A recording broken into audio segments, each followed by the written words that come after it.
So, I've been holding on to this story for a while now, and every time I try to spill it, I get this weird shiver, like someone's breathing down my neck. It's messed up, and I still can't wrap my head around it. This happened a couple years back when I was working as a 911 operator. Yeah, I know, wild gig, right?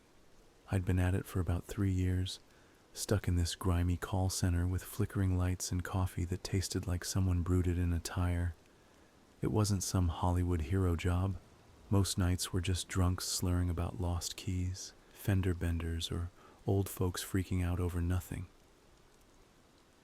But every once in a while, you'd get a call that'd make your blood run cold. This was one of those. It was a dead night, maybe 2 a.m., and I'm slumped in my chair, headset digging into my skull, scrolling my phone to keep from nodding off. The room's quiet, just the hum of the AC and the faint buzz of static from the lines. The other operators are either half asleep or muttering about some petty office gossip, and I'm barely awake myself. Then my board lights up. Incoming call.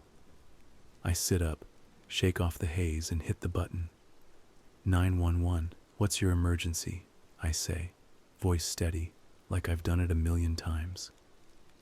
There's a second of nothing, just crackling static.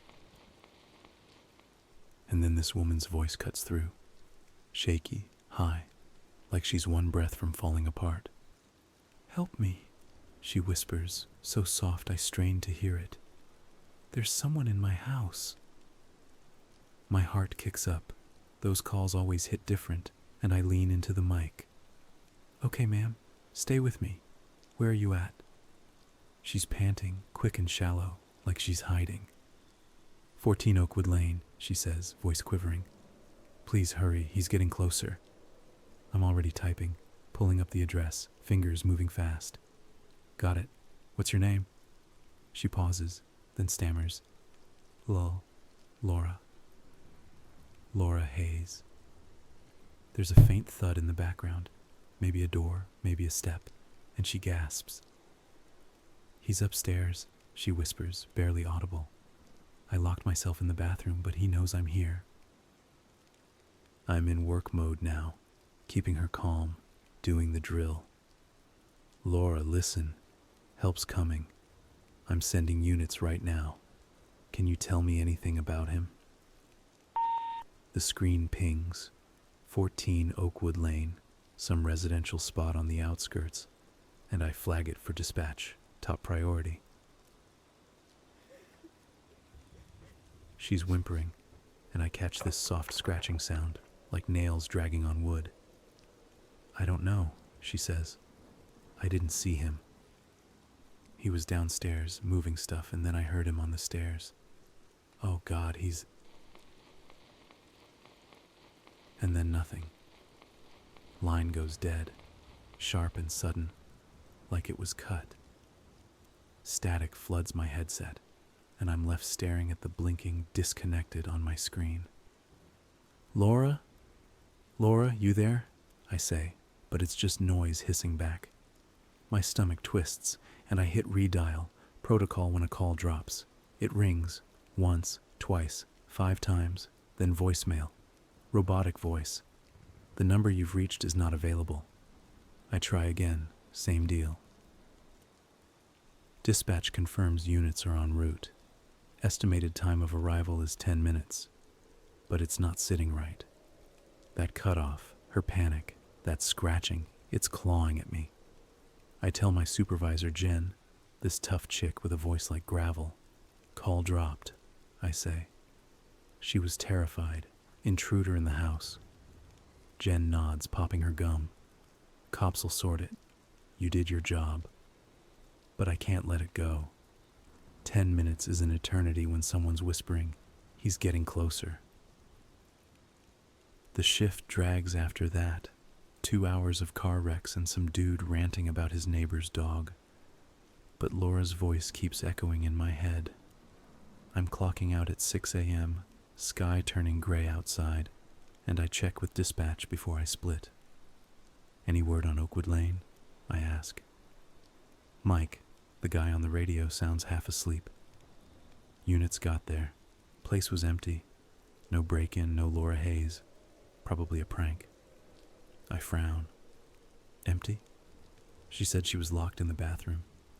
Mike grunts. Yeah, well, no one was there. House looked abandoned. Windows boarded, dust everywhere. Cops poked around. Nothing. That sticks with me. Abandoned. She sounded so real, so scared. I head home, crash on my couch, but I can't sleep. That address, 14 Oakwood Lane, keeps nagging at me. I've lived in this town forever, worked calls from every corner, and it's ringing some faint bell I can't place. I pull my laptop over, half dead from the shift, and Google it. Nothing comes up. No listings, no news, just a blurry satellite shot of a rundown house on a quiet street. It's weird, but I'm too wiped to dig deeper. I tell myself it's just another night on the job. People prank 911 all the time, right? But her voice, that fear, it's not letting me go. Next shift, I'm back at it. Same old grind. More calls. Kid locked in a car. Some lady yelling about a raccoon. But I keep thinking about Laura. Around midnight, I'm on break, sipping shitty coffee, and I ask Jen if she's heard anything else. She shakes her head. Cops closed it. Ghost call, probably. I nod, but it's bugging me. Ghost call's what we call the fakes, the ones that waste our time, but this didn't feel fake. I finish my shift, head home, and that's when I do something dumb. I decide to check it out myself. I don't know why. Curiosity, guilt, whatever. But I grab my keys, punch the address into my GPS, and drive. Oakwood Lane's on the edge of town, past the strip malls and gas stations, where the streets get narrow and the trees choke out the streetlights. It's maybe 3 a.m. when I roll up. Headlights cutting through the dark.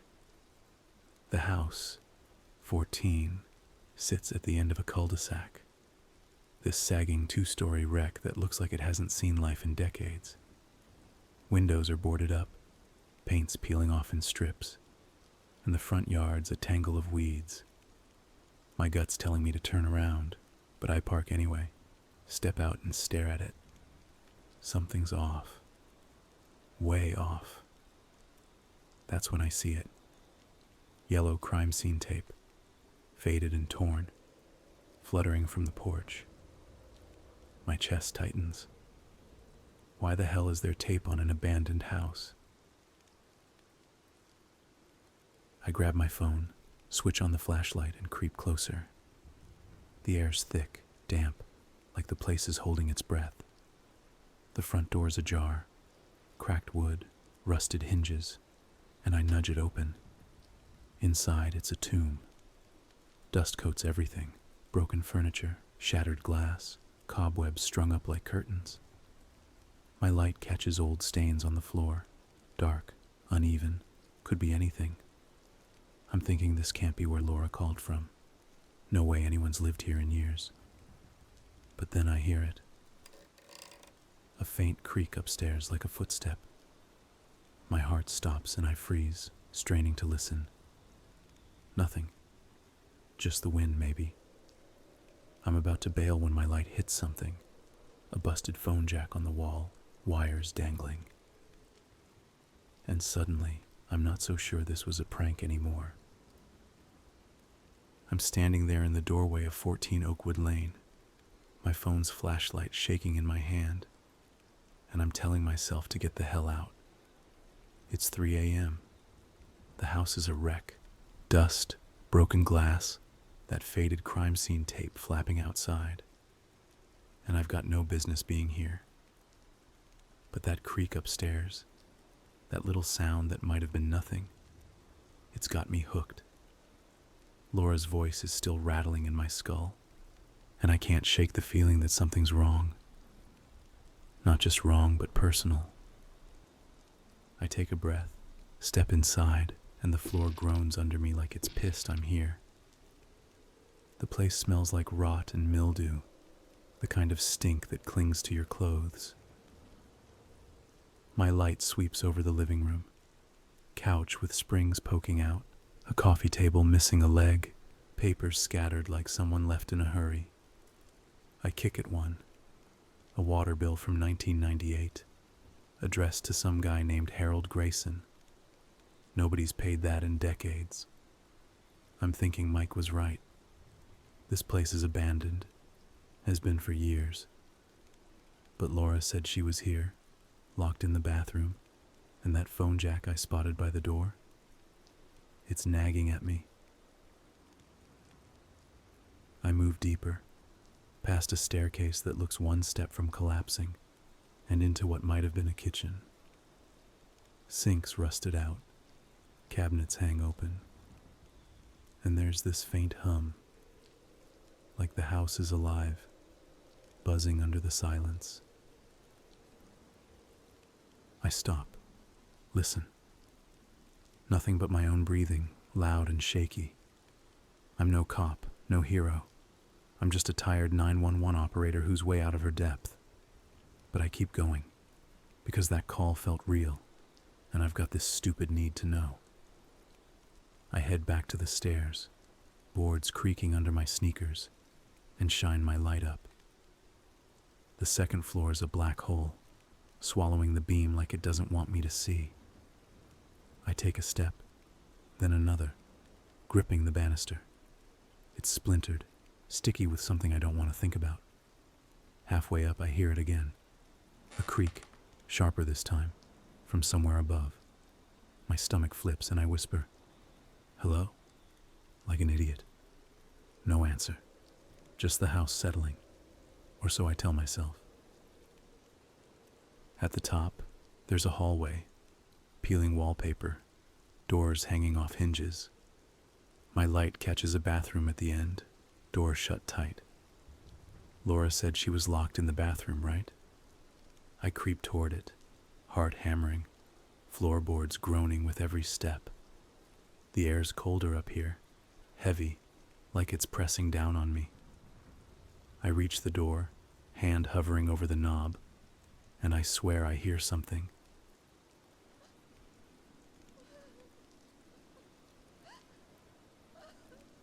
A faint sob, muffled, like it's coming through the wood. "Laura," I say, voice barely a croak. Nothing. I twist the knob, locked. My gut's screaming at me to run, but I jiggle it harder, and it gives with a snap. The door swings open, and I stumble back. It's empty. No Laura, no intruder, just a cracked sink, a shattered mirror, and a tub stained with God knows what. But there's something else. An old cordless phone, sitting on the edge of the sink, covered in dust. My breath catches. No way she called from that. It's ancient, battery long dead. I step in, pick it up, and it's cold, heavier than it should be. The screen's blank, cracked, but I hit the power button anyway.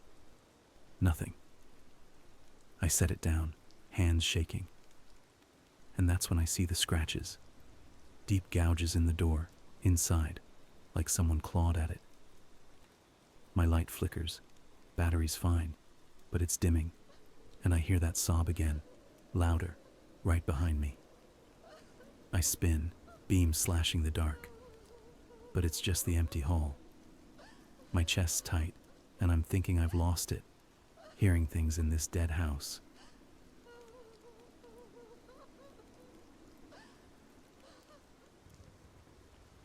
I back out, nearly tripping, and head for the stairs. I'm done. This place is screwing with me, and I'm not sticking around to find out why. But as I hit the landing, my light catches something.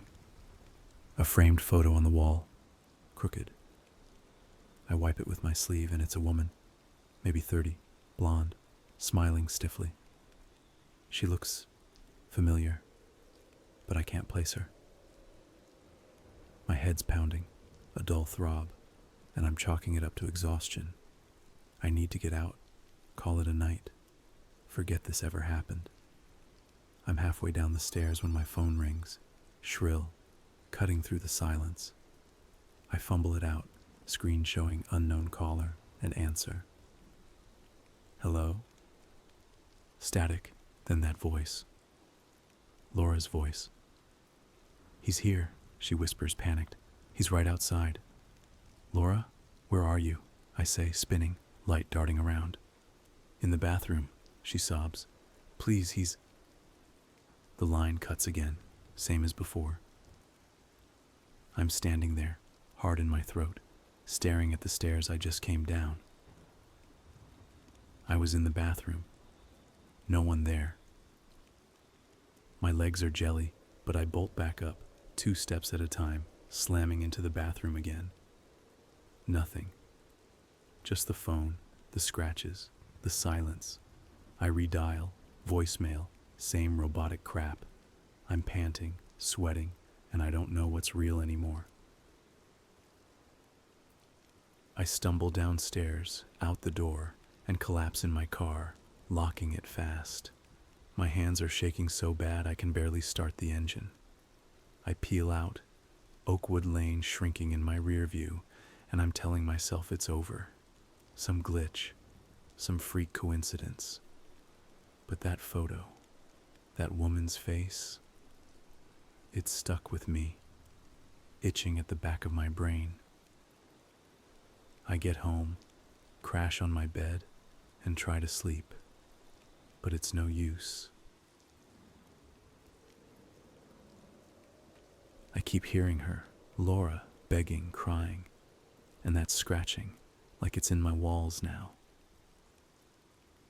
Next day, I'm a zombie, chugging coffee, and I can't let it go. I dig online, old news archives, anything on 14 Oakwood Lane. Takes hours, but I find it. A headline from 2001. Woman murdered in home invasion, 911 call cut short. Address matches. My stomach drops and I click the article. It's sparse. Woman killed, suspect never caught, house abandoned after.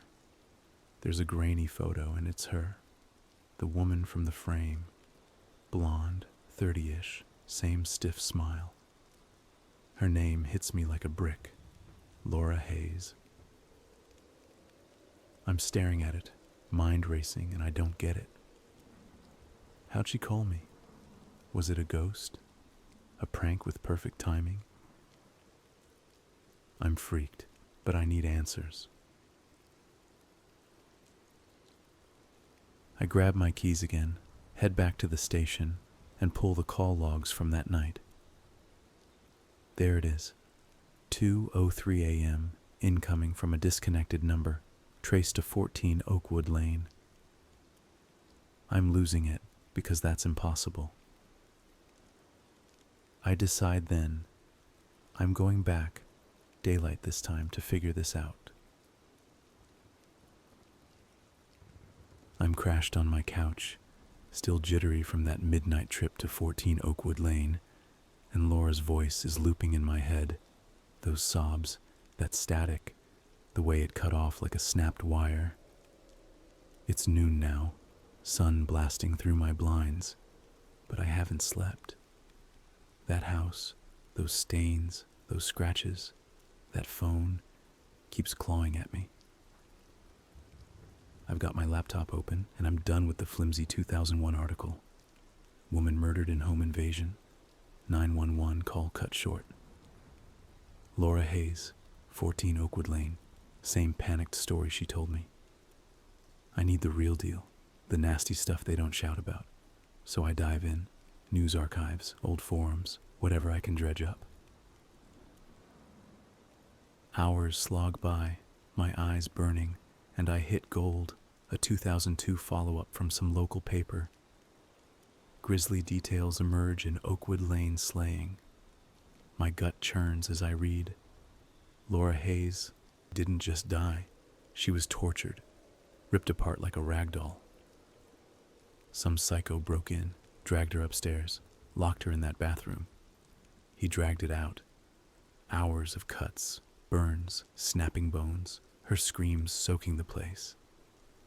Then he dismembered her, sick, deliberate, head chopped off, left in the bathtub, staring blank. Arms dumped in separate rooms, one in the bedroom, one in the hall, legs tossed downstairs, torso split open on the landing. Blood painted everything, a slaughterhouse mess. The 911 call cut when he smashed the phone. She'd begged for help, clawed at the door, but no one showed. Killer slipped away, no prints, no leads, case cold. I'm staring at the screen, nausea hitting hard, picturing it. Those scratches I saw, that tub, her parts scattered. My hands shake, and I shove the laptop aside, coffee splashing everywhere. I'm rattled. How'd she call me? That house was dead last night, no one there, but her voice was real, terrified.